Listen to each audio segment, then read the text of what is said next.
welcome to another episode of Sensational Sunday. I'm your girl Elise, and I am supercalifragilistic, espialidociously happy to be here. You know why? I have life, and that signals hope. Welcome to this extra special episode of Sensational Sunday right here on Flashpoint Media. You know, in today's world, so many of us are carrying invisible weights, balancing jobs, family responsibilities, and the quiet care of those struggling with emotional and psychological challenges. And often, those caregivers, the ones who pour out love day after day, are the ones who need care themselves. That's why I'm so honored to be joined by representatives of Loud Silent Voices, a powerful support group here in the Cayman Islands that stands beside caregivers and families of persons living with mental health challenges. Before we dive in, I just want to share something personal with you. Over the years, I've had colleagues, and a recent one at that, and even family members who have faced serious mental challenges. And I've seen how those struggles can make it hard for people to care for their own well being, physically and emotionally. And sadly, in some cases, it has led to serious health complications that challenges their lives forever. It reminded me that mental health is not a separate issue, it's deeply connected to every part of who we are. So I am happy, I'm glad to be joined by the team here at Flashpoint Media. So help me welcome the team from Loud Silent Voices after this message.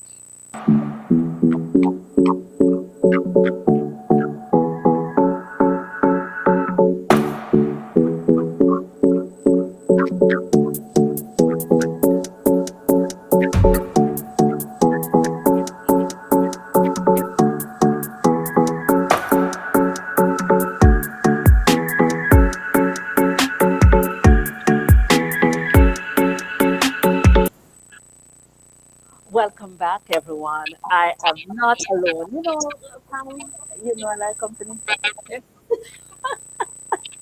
I love company, and today I am accompanied by very loving, kind persons. And so I'm just going to set the stage to take a look at the bigger picture. Now, according to the World Health Organization, one in every eight people globally, that's nearly 1 billion people, live with a mental health condition. Depression alone affects about 5% of adults worldwide, and anxiety disorders affect even more. In the Caribbean, studies show that mental health cases are increasing, especially among young adults and caregivers facing burnout. Now, joining me to help unpack what this means and how we can respond with compassion and community are our guests from Louder Silent Voices. And so I'm going to allow them to introduce themselves. Also, Pam, since you're right beside me, let's start with you. Good afternoon, audience, listening viewers. My name is Pamela Williams, and I am a member of the Loud Silent Voices committee. I I am also a co-founder of the Loud Silent Voice support group since over 15 years now. So thanks for having me. Okay, and then over to those on the virtual platform. I'll start with Ms. Jackie Neal. Good afternoon, everyone. My name is Jackie Neal. I am one of the co founders of Loud Silent Voices. I am a parent of someone with a mental health challenge. Thank you for having us, and good afternoon to the listening audience. Good afternoon, everyone. I am Hilton Grace, a board member of Loud Voice. My substantive role that of working with several individuals who have both mental illness as well as general mental illness. Thank you. All right. So as we get started, just to kick things off, how did the support group begin and what inspired its mission to caregivers and families? Well, I'm gonna start with that. So, as a mental health professional, I'm a nurse, a registered nurse, and I'm also a registered mental health nurse. And when I first started in the mental health department at the Services Authority at the Cayman Islands, usually we would have ward rounds, and during these ward rounds time, family members and caregivers would come in and they would be interviewed to, you know, tell about their loved one's condition and what has been going on with them. And also plan of care would be discussed throughout the ward rounds. And what I realized was that family caregivers were very um, probably I would say sort of arrogant about what is actually happening in the world of mental illness as it related to their loved ones. So from observation, I found out that they they had very little knowledge about what was happening, especially the mental illness for their loved one was happening for the first time or even the second and third time. They had very little knowledge about things like schizophrenia, bipolar disorder, depression, and what was happening with their loved one and how to care for them. So it was out of an observation that I found that this uh, need was relevant in this time and age.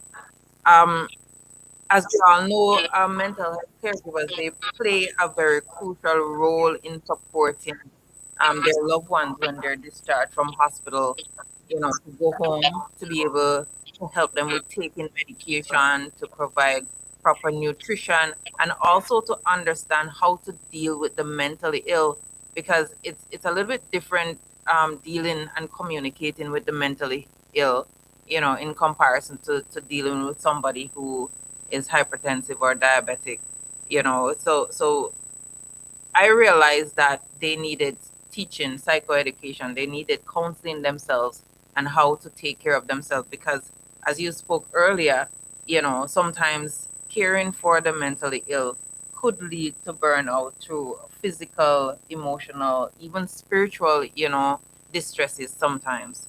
So that was what happened. Brief observation, realized that there was a need, and then we just stepped into it. Okay, so we recognize that persons need care, especially when they're caring for others. And sometimes, as you said, burnout, because who thinks about themselves when they're caring for others? So caregivers carry so much Yeah. emotionally, financially, and physically. They're the steady hands behind the scenes. But what people don't always realize is that caregivers can struggle too. I've seen it personally. People who gave their all to care for loved ones, neglecting their own rest, nutrition, until it took a toll on their own health. Not because they didn't care about themselves, but because love made them put others first. Mhm. What are some of the common struggles you see among caregivers, and how does loud, silent voices support them? Well, there are a lot of struggles.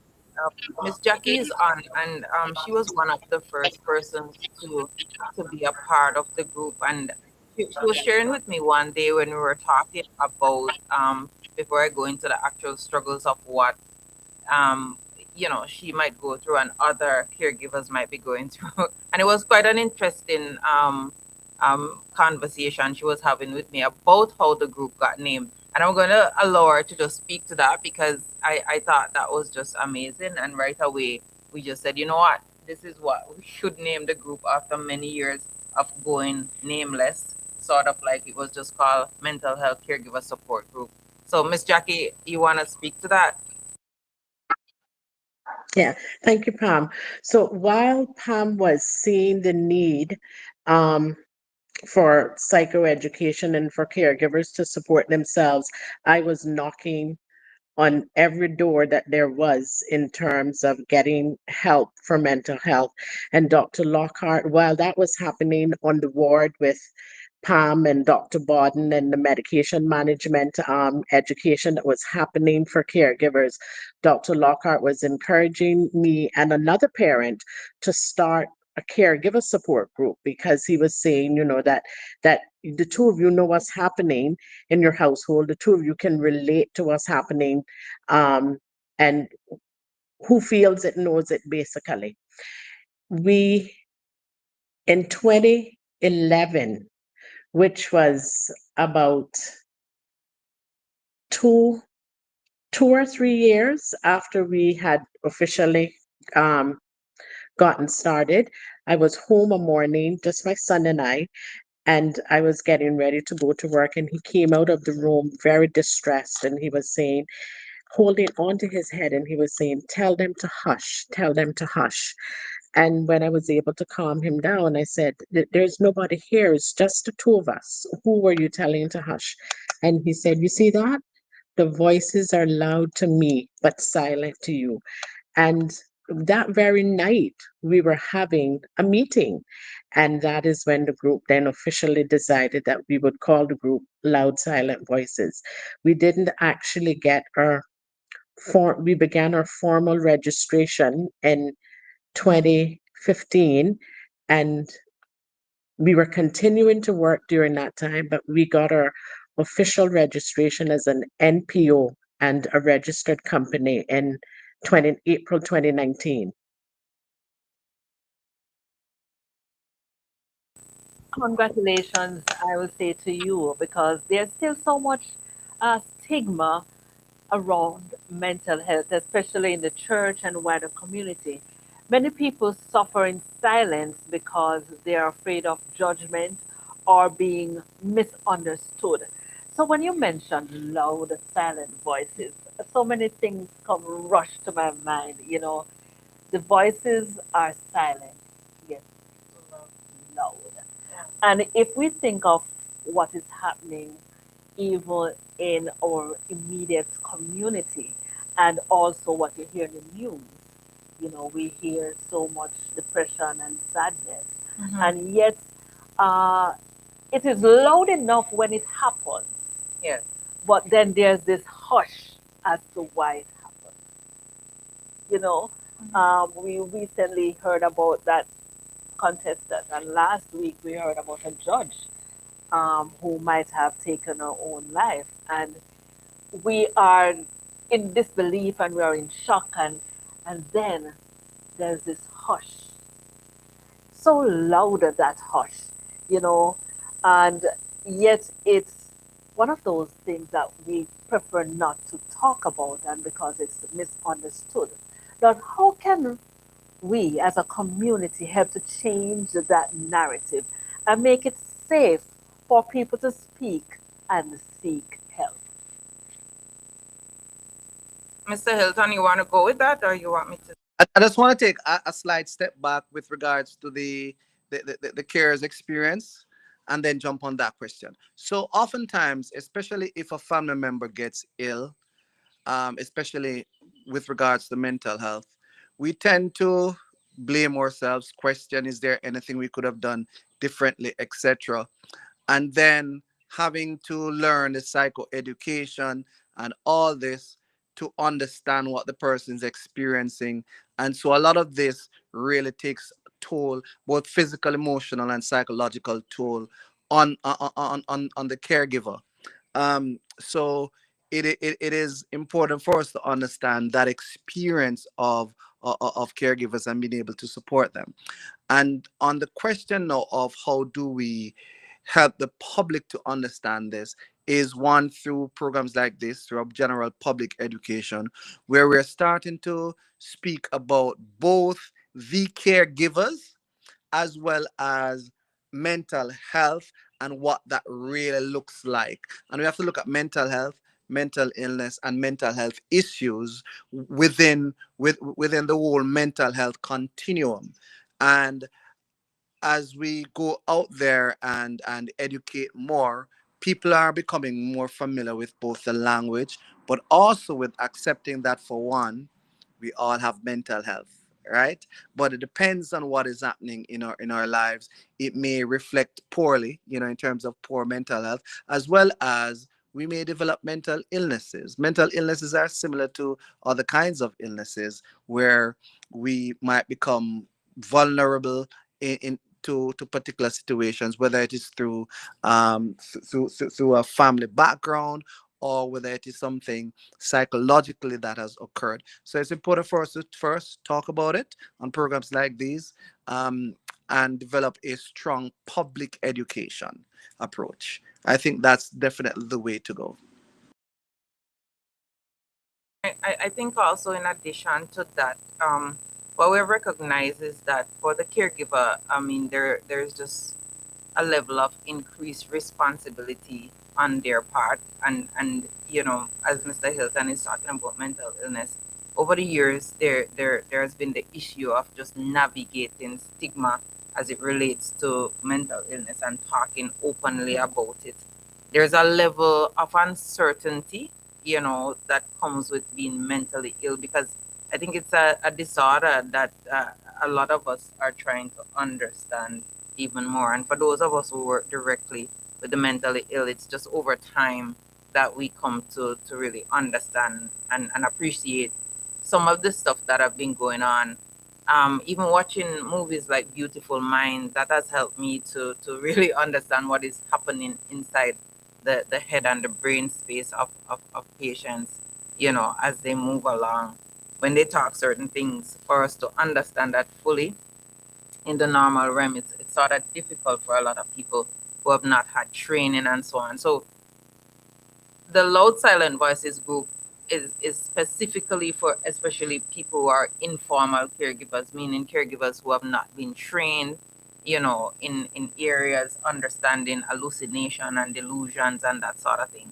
Obviously, there are persons who are in the group who are mental health, even mental health professionals and people who are trained in mental health disorders, but most of the people are what I would call informal caregivers who are untrained. And so one of our roles too is to try and train, those persons in the area, teaching them about the disorder itself, teaching them about triggers, teaching them about signs and symptoms, teaching them about what to look for, how to even give medication. Because I can easily say to somebody who is hypertensive, you know what, it's time to take your medicine, and that makes sense to them.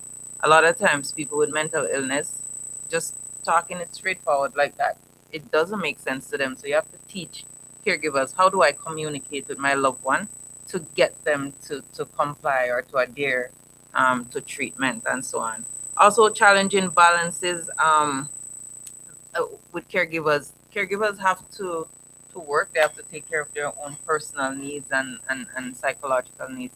So they have to challenge work, looking after their loved one, plus all these other things. So those were some of the things that we saw that were coming out and that we needed to provide help for caregivers for. Well, 15 years is a long time, and I will make the confession that I did not hear about louder silent voices until recently. Yes, and with all the work that you're doing behind the scenes, all the work that you're doing behind the scenes, it's maybe it's just that we are so busy with life that Mm. until it impacts you personally, then you will not see the need. There are a lot of um, campaigns. I think October 10 is World Mental Health Day, Mhm. and we have a whole month dedicated to mental health. And we have heard this song, the words, there's no health without mental Mental health. health. And it becomes sort of cliche until you really recognize that it's impacting so many persons around us.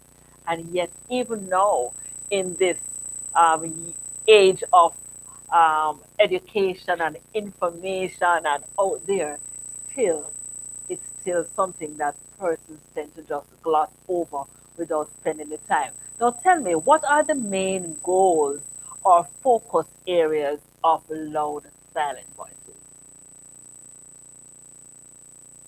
Well, some of our main goals, and I will speak to the caregiver support group itself, and just allow Hilton, I think Hilton Hilton is and saying something. Yes, Miss Jackie to talk more yes, at the other level right. from the board perspective, and from the LSV facility that they manage. So from the caregiver perspective, one of our primary role from the beginning of time was to provide education, psychoeducation, counseling, Yes. training, and empowerment for family members who are dealing with loved ones who had mental illness. And just by doing this, we would be decreasing stigma and providing resources and support for the caregiver, as well as advocating for appropriate mental health services within the Cayman Islands. And certainly Miss Jackie and Mr. Hilton will tell you more about that at their level. So those were the primary things. And then offshoot of that would come the areas of providing care, and I talk about this all the time, and it's self-care. Miss Jackie is like an anthem for her now, providing care for yourself as a caregiver, because a lot of times we spend uh, most of the day just giving care to our loved ones, and totally forgetting that we even need to pass our own urine, or take a break or take some respite, and look after ourselves. So it's my anthem. I preach it, that we need to care for ourselves as much as we care for those that we love, and so on and so forth. Certainly we have many functions, and those take different shapes and forms, as we do through education and through empowering our caregivers. Can I, before Mr. Yeah. Hilton jumps on, to talk about what our main missions and goals are, can I just talk about the caregiving part with the education? For many years, Pam will tell you that I kicked against taking care of myself because I couldn't understand what was happening to my loved one, and I could not take a day at the beach. I could not go for a massage. I could not do all those things until I really understood what his illness was and how to care for him. So for me, now while I'm an advocate for self-care, I am more of an advocate for the education first. We can take care of you the little bit that you need while you're getting that education, but the more we educate you, the more we empower you to take care of yourself and your loved one. Um, we did start there. What we saw too was while we were teaching caregivers about certain mental health diagnoses and how to care for their loved ones, and then also how to take care of themselves, we realized that there was something happening within the homes that the caregivers needed a break. There were times when you absolutely could not live with your loved one. And from 2007, when my loved one was sent to group home in Jamaica, this idea was planted in my head that we could have something here that the clients could get care, attention, support on how to reintegrate themselves back into society while they were recovering. And then the idea of the group home came up. And in 2021, we were blessed to be the first persons to open a mental health group home in West Bay. We have two homes where we can accommodate males and females separately. Um, and we teach them simple skills while they're recovering, how to take care of themselves, cook, clean, wash, take public transport. We also try to work with that family that the person is in the home. We try to work with that family from Pam's end so that if that client has to go back home, the family is also ready and equipped to receive them back. I'm going to turn it over to Mr. Hilton now. All right. So just to read, when we speak of loud voices, we're speaking about of two primary. Um, on the one hand, is the caregiver support group that focuses a lot of on the empowerment, and then there's the group home that Miss Jackie about, where it provides a safe and empowering environment for persons who are experiencing mental illness as we seek to reintegrate them. One is to have them develop independent living and or to return home where they are more functional. Um, and that is the general thrust of group home. But outside of that as well, we want to be able to eventually one of the broad goal influence policies of mental health within the Cape Islands, really, as a part of our um another thing that we want to ensure that we're able to collaborate with community partners. For example, we operate the home, but then there's also a what we would describe probably as a drop center where we're able to provide more specific programming, pro-social skills around um how do you go out, meet people, and engage in a way, especially if institutionalized, you know, um, as well as where some of those other skills that they not learn at the home. For example, how do you put together in a deal? Um, we want to collaborate with them in terms of employment options.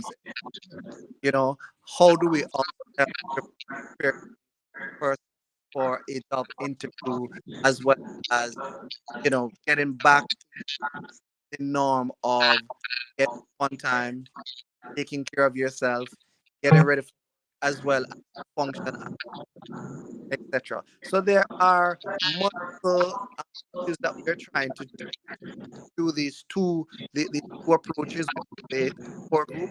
And if I've missed anything, Miss Jack, feel free to jump in. I think you've covered it. Oh, And getting back to what you were saying, Miss Elise, with the exposure, um, I think that one of the challenges that we've had for so long is that we deal primarily, while we take care of everybody that has a mental health challenge. We don't refuse anyone. We primarily focus on schizophrenia and bipolar, and I think that we need to destigmatize those two diagnoses, especially because people seem to have a lot of fear around them, and they just seem much harder to work with from a caregiver and a community perspective. So I think that is why our exposure hasn't been as wide as we were hoping that it could have been, because funding too has a lot to do with it. We would love to have a big social media platform and all the ways that we'd be able to put out public education, but funding limits a lot of what we can and cannot do. But thank you for this opportunity that will bring a lot of awareness to who we are, how we started, why we exist, and what we want to continue doing. Thank you so much. And I know Hilton will get a chance to say all that he said all over again, because we just got a message on the chat here on YouTube. I want to say welcome to our viewers on YouTube. And one of our viewers said, Mr. Hilton's audio is not very clear. So you might have to repeat all that. So if you could get a headset, maybe we can hear you a little bit more clearly. But certainly, as we have a discussion, you know, I too, when I see persons with mental challenges and even growing up, there's that stigma. Mm. And I think, as you mentioned earlier, you're quick to check your blood sugar, you're quick to check your blood pressure, but what about your mental health? you know, how do you check in when, and to be honest, life comes with so much stress, and I think it's intertwined into getting you on your journey, and we cope on different levels. Mhm. We have different coping mechanisms, and if you find, and I mentioned to you, I think we are around the conversation that I've had persons having a challenge, and I am not sure how to help or how even to say you're having a problem. Where do I start to say, you're having a problem? How can I help? What can I do as a member, a family member, community member, somebody who is listening now? What can I do? I know education is the key, but what are the things that would cause me to seek help for myself or for my family member?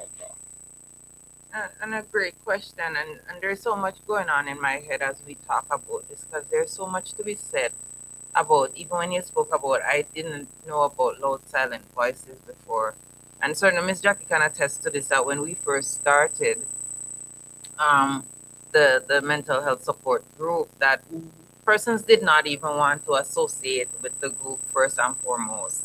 You know, when we took pictures, some persons didn't want to take pictures with the group. You know, and it's coming from that place where people just did not want to, kind of associate with it. Whereas you had other persons who were there, and they wanted people to know about their challenges and their struggles, and they wanted help, and they reached out for help, because it's a very serious thing when you talk about someone with schizophrenia, bipolar, and really and truly caregivers informal, because we're formal and we have so many challenges.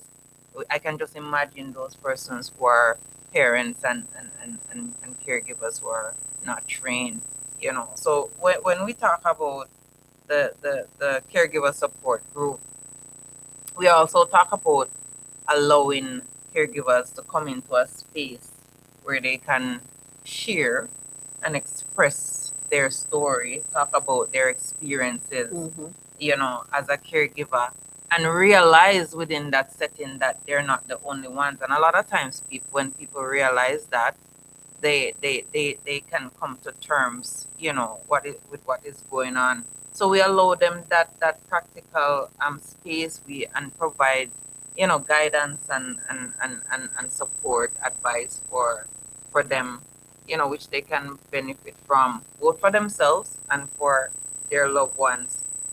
And Pam, I think within recent years, um, a lot there's a lot more conversation. Yes. So but as though although we have come this far, I if you're listening this evening and then you have interacted with social media and you have heard what has happened in the news, Mm. the video of the young lady who ended her life is now being circulated. This is on social media crying out for help. Yes. This is within the public space. This is someone, and yet,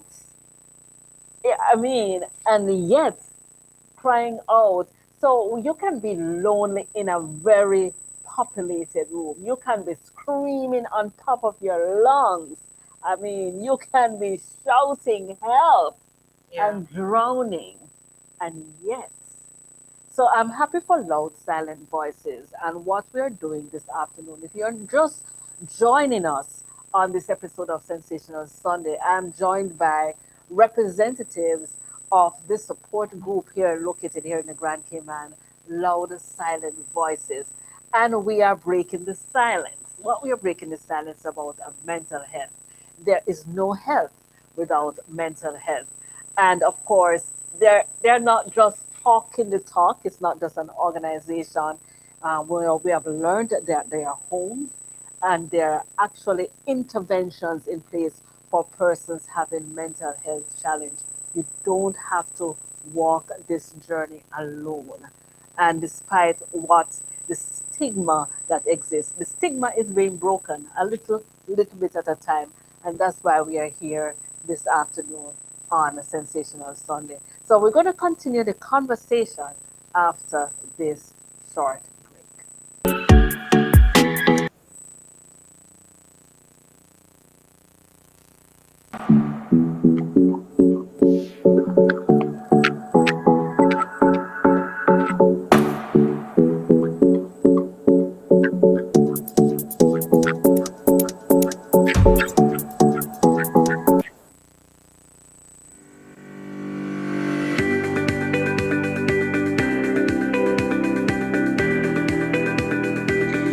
When you need ultrasound that's safe and effective, you must visit Asai Ultrasound Imaging.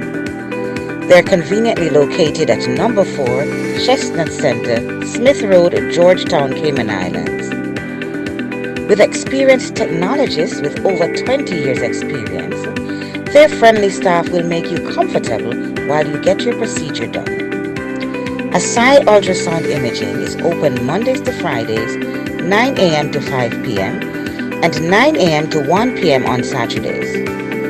Call Asai Ultrasound Imaging 345-949-2454 or 345-938-3426. That's 345-949-2454 or 345-938-3426.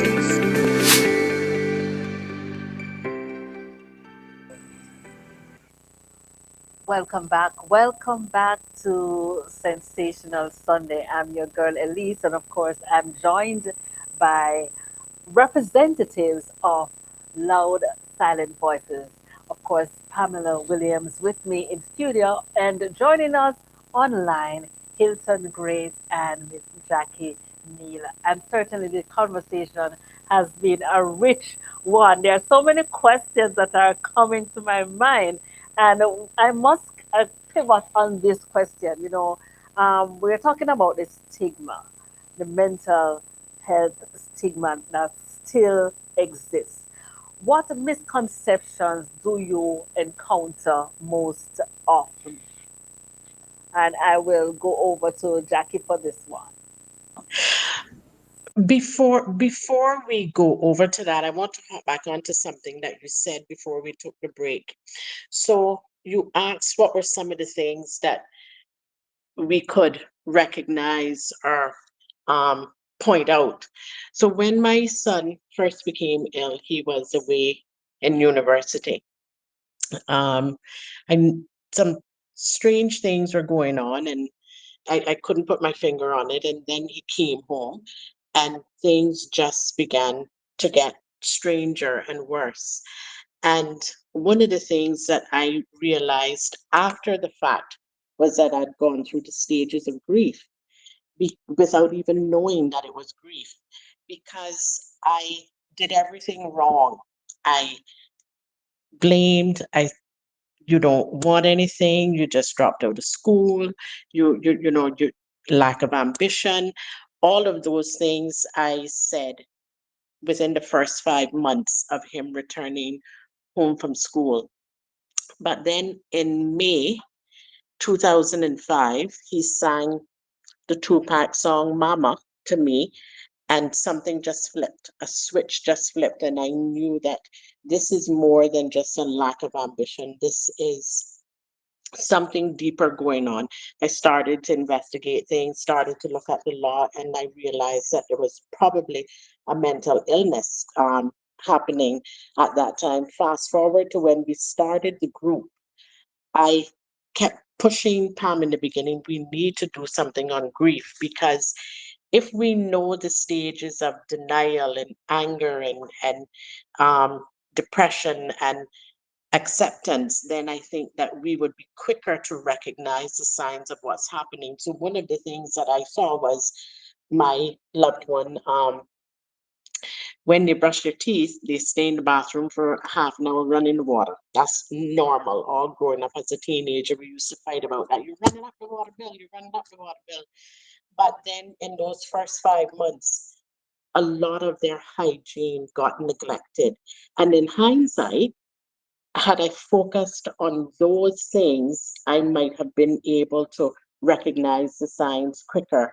So pay attention to what's happening in your household, the keeping away from others in the household, the isolating and locking in the room, the strange talk that we brush off as just we're talking foolishness again, the hygiene, the lack of friends. My house, even when my loved one was away at university, my house was full of his friends because that's just the type of person he was. And then after he came home, all of his friends disappeared, and it was just me and his sister for many years.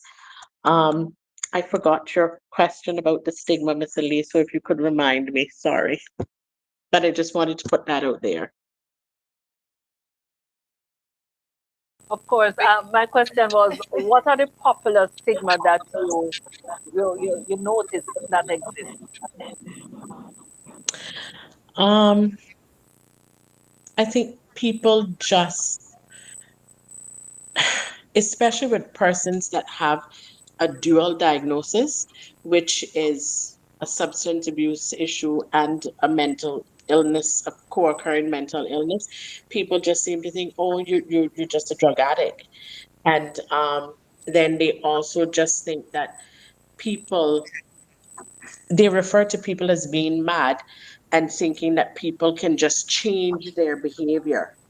Um, a lot of fear around mental illnesses, which I was always taught, Tom and Dr. Lockhart both instilled from the very beginning.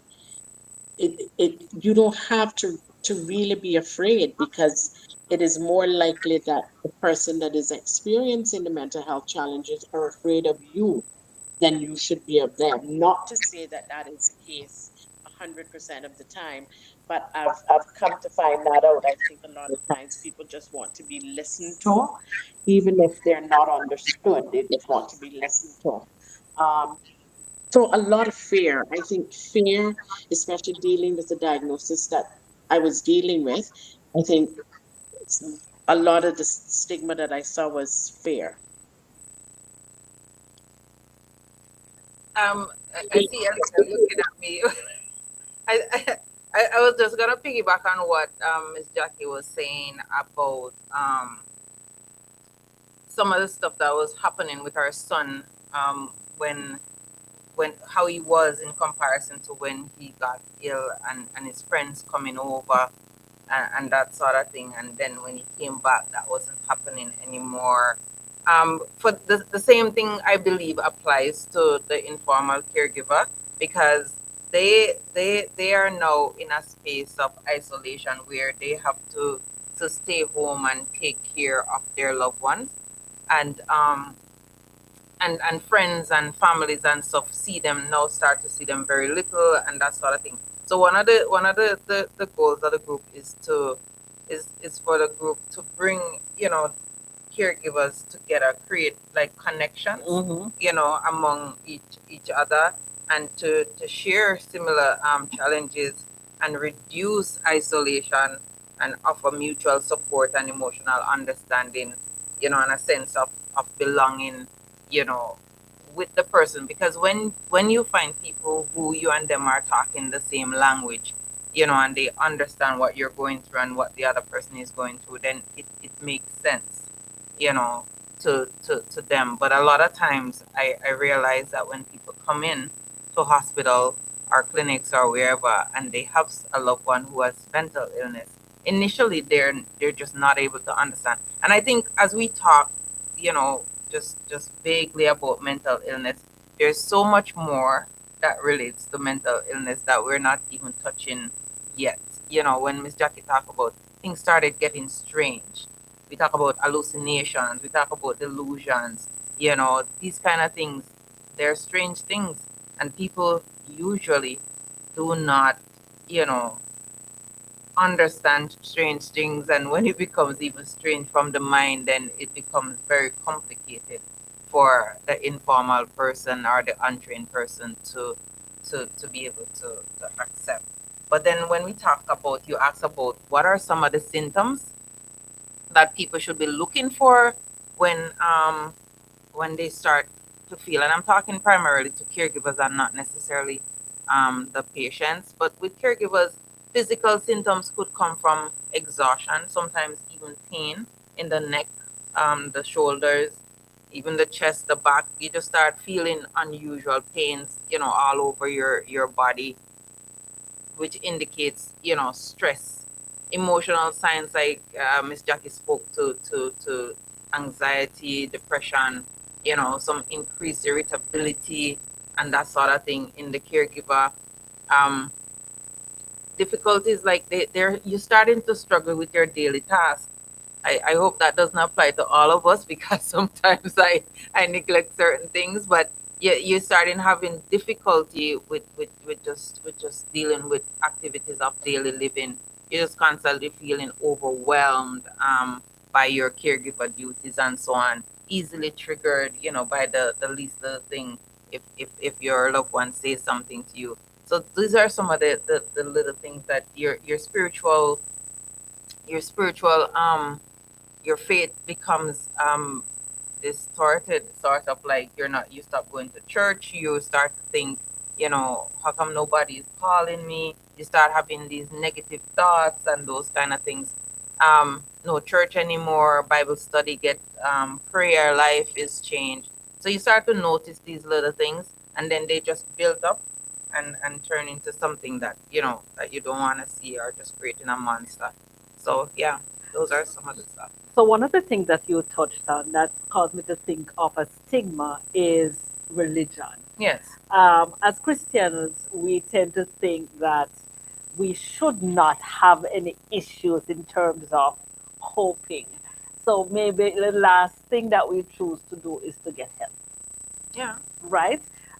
Because there's nothing, and we know we are people of faith, but with the resources that God has given us too, we need help sometimes that goes beyond just brushing it aside. So I think that is a major stigma too, to get help when you need help, because certainly you should not be having mental health challenges. And I think the big thing is that people don't want people to know what is happening with them. Yes, Miss Jackie spoke about fear. People don't want to know that, hey, this weird thing is happening to me, yes, and yes, there's a relationship breakdown. There's this that is happening. People don't want, in Caribbean, people would say, you know, people don't want nobody to know them business. yes. So I think those are some of the things that are happening. Why a lot of times people are afraid and they themselves don't understand what is happening. So they can't effectively explain, what is going on and why it is going on. So I'm just gonna allow Hilton to chime in on the conversation, because I know he was having a little audio and persons weren't hearing him well. So I'm just gonna allow him to chime in at this point. Hopefully, you can hear me better. Um, One of the things that we often forget is we think that the person who is mentally ill is always ill, which is not true. Um, because there are many persons who are mentally ill, but they are not unwell, and this comes through, medication, through therapy, through occupational therapy, and so it is one of those things that we have to use to break the stigma that a person is not always ill.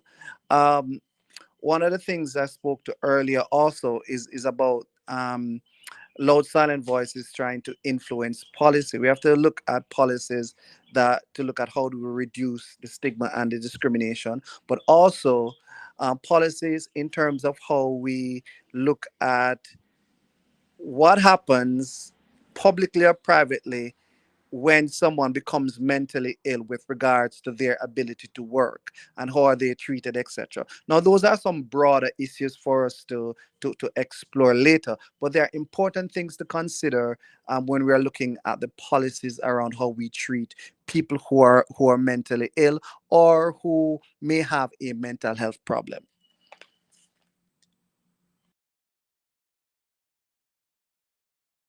that bringing that to the court. So you're not only dealing with the issues as it relates to what's happening presently, but you're also putting things in place, policies that will certainly support individuals. Now we're winding down the conversation, and I know we are only halfway into the questions, but of course, we will have to revisit this conversation because it is something that we need to talk about. You know, silence is golden, but sometimes silence can cost you your very life. You Yeah. know, and unless we have the discussion and we talk about the things that challenge us and how we respond, you know, we are quite remorseful. You know, when COVID-19 struck and we had lockdown and we came back, we appreciated being with each other. We were talking about mental health in that time because persons weren't able to interact. The community was absent, and we were talking about mental health challenges. There was a helpline if you need someone to talk to because you're alone. And so soon we are back to the normalcy of life, and yet there are still persons alone, sad, you know, even with the fact that now you're having this freedom, lest we forget. And so the conversation is to remind us, and I want to share with the listeners that we are not just talking the talk, we are walking the walk. To our listeners out there, maybe you're a caregiver. Maybe you're walking with someone through a dark season. Or maybe you're the one who's tired and quietly struggling. Please remember, there's help, there's healing, and there are people who care.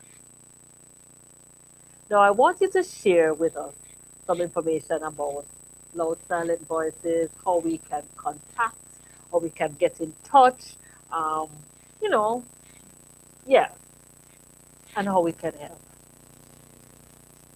Miss Jackie, you want to go ahead with that? No, I think she's leaving that one over to you. Oh, she is? Yes. Okay. So we spoke about Low Silent Voices as the caregiver support group for primarily informal caregivers, but certainly anyone who wants to come on board to provide support, to Yes. provide any sort of support, educational, funding support. Mhm. Um, even one of our reasons for being here tonight, and Lady Elise will tell you more about the fundraising event that they will have, part sponsorship for the LSV group. But if you want to reach us, you could always send a message to 345-925-6733, and we have a active WhatsApp group. Miss Jackie is not online anymore, is She she? is, But yes. she could provide us with the email address if you want to send an email to that Loud Silent Voices email address. You could. And Miss Jackie, you want to just provide that information for them? Right. So can you hear Yes, me? we can hear you. We can't see you, but we can hear you. Yes.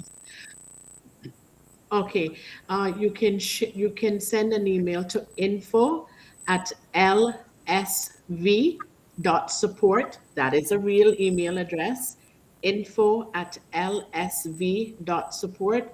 And you can always reach out to my telephone 922-3847. Repeat for us.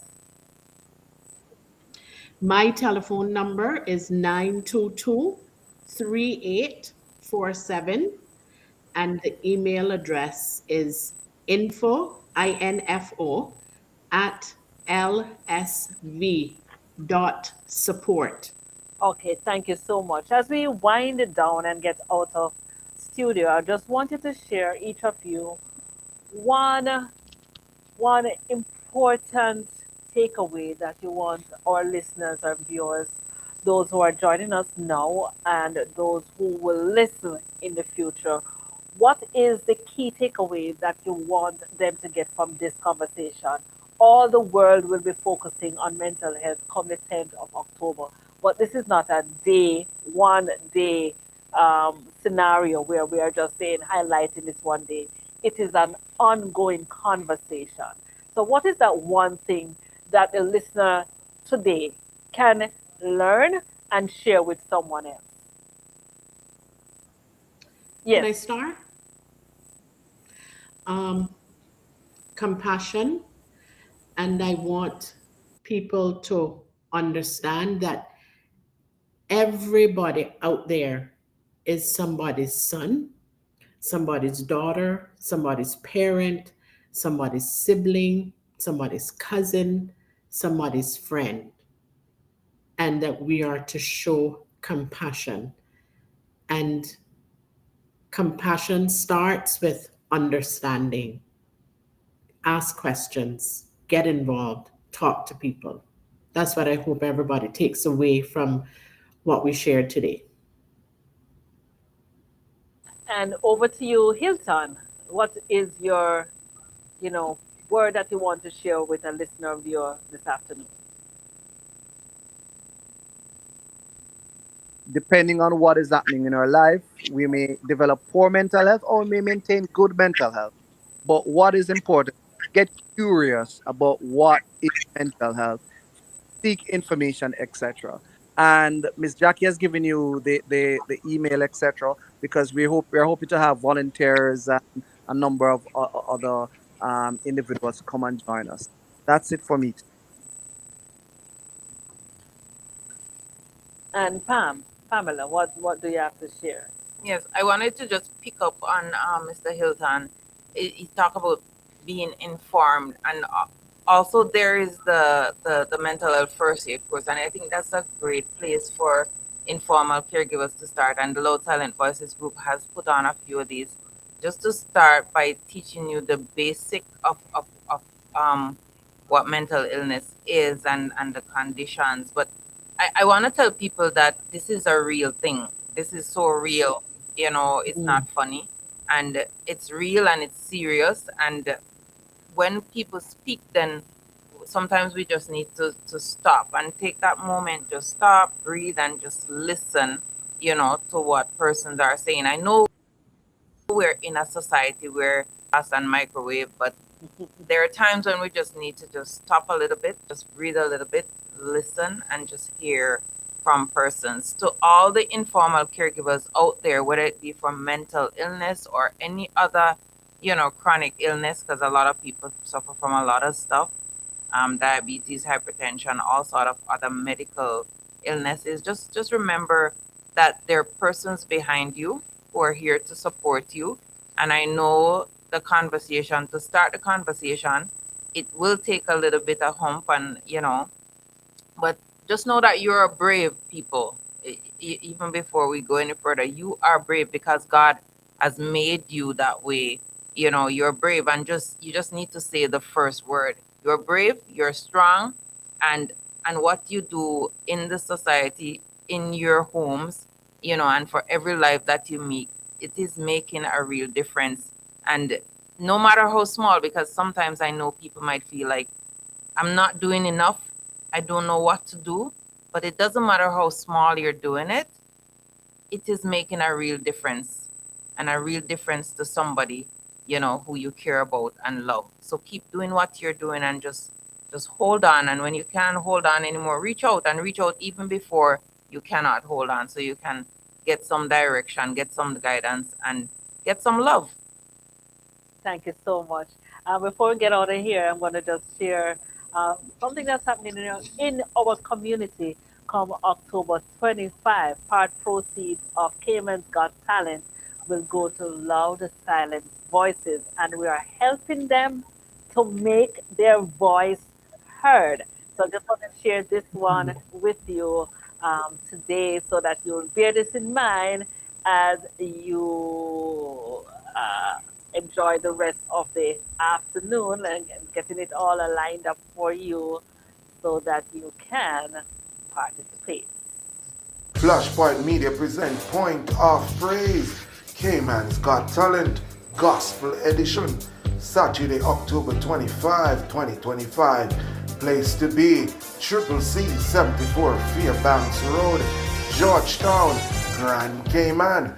Tickets pre-sold $25, VIP $50. Part proceeds to Loud Solid Voices. Be there. Flashpoint Media present Point of Praise, Cayman's Got Talent, Gospel Edition. All right, it's so nice. We gotta do it twice. Yeah.